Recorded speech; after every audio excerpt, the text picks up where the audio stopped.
Nous sommes prêts, nous avons une liste et un programme, mais j'espère que nous n'en arriverons pas là.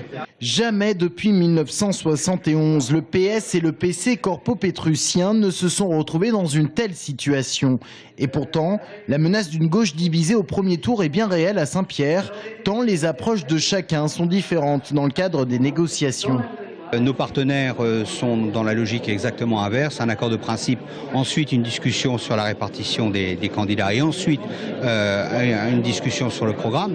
Nous pensons qu'il faut d'abord dire ce qu'on veut faire avant de s'engager sur qui va le faire. Ça nous semble tout simplement d'une logique élémentaire. Pourtant, pour les communistes, les grandes orientations ont déjà été validées, le reste du programme étant à la charge de l'équipe qui sera mise en place. Mais quelle équipe et quelle représentation pour chaque parti ?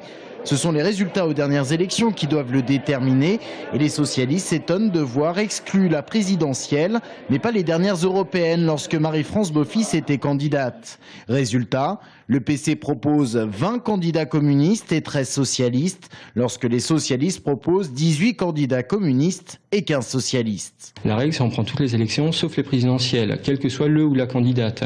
À partir de là, ça peut nous être favorable comme ça a pu nous être défavorable, mais peu importe, c'est la règle. Là, de manière arbitraire et autoritaire, ils reviennent sur ces règles établies entre nos deux sections. Donc on ne peut pas rompre un accord et créer des désaccords du seul fait du prince. Il n'y a pas lieu qu'on leur fasse de cadeaux dès lors que la politique nationale, d'autant plus, est contraire aux intérêts de la population. Et comme si cela ne suffisait pas, communistes et socialistes sont en désaccord sur des questions de fond, comme les compétences à transférer à Tour Plus. Un bras de fer entre les deux formations politiques peut être annonciateur d'un nouvel équilibre à gauche à Saint-Pierre. Certainement, ça fait partie d'une stratégie pour minimiser et mettre à mal le Parti communiste. On n'en est pas là aujourd'hui. Là aujourd'hui, le débat est en place. On va dire ça comme ça.